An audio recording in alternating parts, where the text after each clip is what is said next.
E aí, pessoal, tudo bem? Passando aqui para gravar o vídeo da semana com vocês. Acabei o texto, como vocês bem sabem, o vídeo sobe no YouTube e o texto nas redes da Ágora, né? No nosso site, no LinkedIn, no Instagram e no meu LinkedIn e Instagram pessoais também. É só conferir.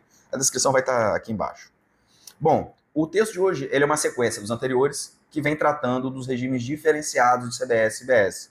E no caso, esse texto se refere à figura do produtor rural e do produtor rural integrado. Pois bem, nos termos do artigo 164 da Lei Complementar 214, o produtor rural, pessoa física ou jurídica, que fatura até 3 milhões e 600 mil por ano, e o produtor rural integrado são não contribuintes de CBS e IBS. Isso quer dizer o quê? Que não haverá incidência dos tributos nas operações dessas ou desses sujeitos nessas condições, né? Porque o produtor rural tem um limite de faturamento anual. Bom, vamos lá. A primeira característica desse regime é a gente entender quem é o produtor rural e quem é o produtor rural integrado.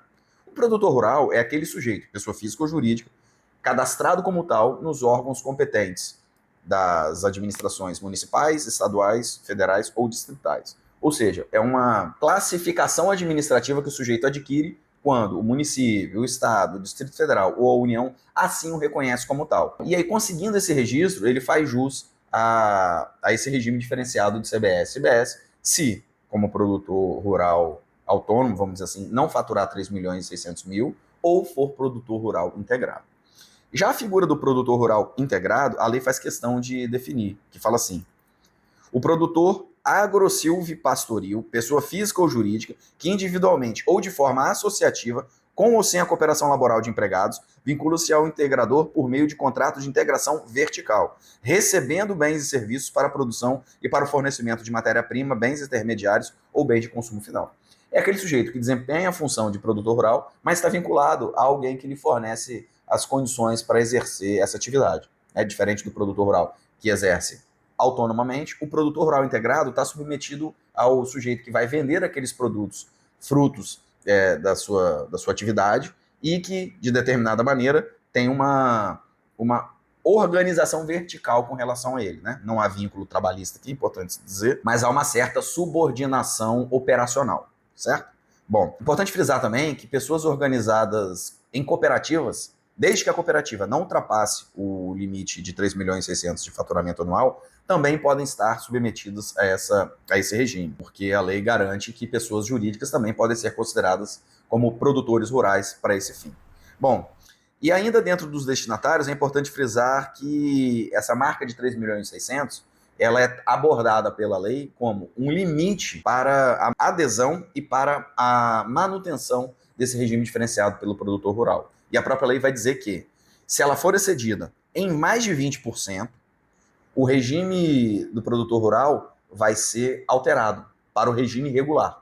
Então, assim, se no ano calendário, o faturamento do produtor rural extrapolar 13 milhões e 600 mil, no segundo mês seguinte a esse rompimento de faturamento, vai haver a exclusão do produtor rural do regime diferenciado e a sua alocação dentro do regime regular. Porém, se esse excesso não exceder a 20%, a exclusão dele do regime diferenciado e a inclusão no regime regular só vai acontecer no ano calendário subsequente. Parece muito com simples, como vocês vão ver. Bom, e em caso de início das atividades no meio do ano ou no curso do ano, a conta vai ser proporcional pelo número de meses. E caso o produtor rural, pessoa física, tenha participado de sociedade ou cooperativa de uma outra atividade agropecuária, a consideração desse valor de 3 milhões e 600 vai se dar, tal qual é lá no Simples, pela soma dos faturamentos das atividades. Ok? Bom, o segundo ponto se refere ao ingresso do produtor rural no regime diferenciado e a sua saída. Sugiro vocês conferirem o texto, porque ele está muito mais completo. Esse regime diferenciado tem muitos detalhes. Bom, o ingresso no regime diferenciado se dá pela própria lei. Se o sujeito for produtor rural ou produtor rural integrado, e produtor rural até 3 milhões e 600, ele vai ser considerado dentro do regime diferenciado. Ele vai sair, pelo desrespeito aos limites de faturamento, que a gente acabou de falar. 2, por opção. Ou seja, o produtor rural e o produtor rural integrado podem escolher sair desse regime diferenciado, por óbvio, para poder gerar mais créditos para os seus adquirentes. E aí a saída também é regulada pela própria lei no artigo 165, que diz que quando o sujeito, enquanto produtor rural, realizar a opção de sair do regime diferenciado para o regime regular, essa produção de efeitos se dá no mês subsequente ao exercício dessa opção. E ela vai durar durante todo o ano calendário que ela for realizada e nos anos seguintes. Ou seja, uma vez solicitada a saída do regime diferenciado, ela vai perdurar ad eterno. Até que o produtor rural, ou produtor rural integrado, venha solicitar o seu retorno para o regime diferenciado. Quando ele faz essa solicitação é feita dentro de um ano calendário e vai valer a partir do ano calendário seguinte. Então, assim, primeiro ele desiste do regime diferenciado, sai dele no mês subsequente, fica ali até se manifestar por voltar. Quando ele se manifesta por voltar, esse retorno só pode se dar a partir do ano calendário seguinte ao que o pedido de retorno foi feito. Ok? Bom, o terceiro ponto que a gente precisa abordar desse regime diferenciado são as regras de creditamento. Por quê?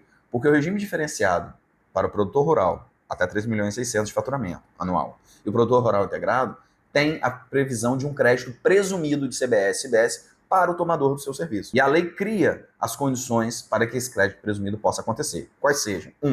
Que o tomador seja contribuinte do regime regular e que os documentos fiscais pertinentes às aquisições contenham as aquisições do produtor rural e do produtor rural integrado. Contenham o valor da operação correspondente pago ao fornecedor, o valor do crédito presumido e os valores líquidos para efeitos fiscais do cálculo do crédito presumido. E a própria lei vai dizer como é que esse crédito presumido vai ser calculado, tá? Que é um ponto importante, mas eu vou remeter vocês ao texto porque são muitos dados, senão vai ficar muito grande aqui.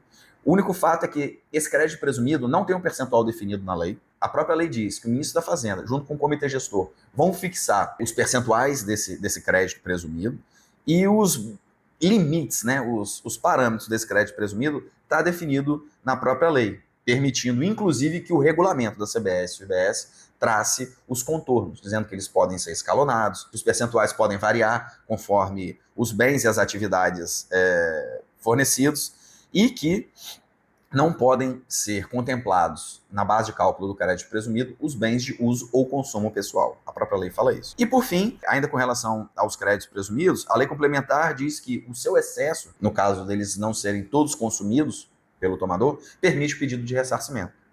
Ou seja, o tomador do serviço pode usar todos os créditos e, se sobrar crédito presumido dessa atividade, pedir o devido ressarcimento à União Federal ou ao Comitê Gestor. E ainda, o direito ao creditamento desse crédito presumido também atende às cooperativas que optarem pelo regime de alíquota zero lá do artigo 271 da lei. Ou seja, o artigo 55 diz que a alíquota zero permite a manutenção dos créditos e aqui expressamente a lei fala que as cooperativas que forem alíquota zero podem manter esses créditos presumidos para efeito de ressarcimento, né? Ou para efeito de compensação. Aí o que a cooperativa vai fazer é uma outra história. Ok? Esses são os dados, o texto tem muita informação, porque são muitos detalhes. Sugiro que vocês o consultem, a descrição está aqui embaixo. E é isso. Espero que tenha sido produtivo e que vocês tenham gostado. Vamos avante.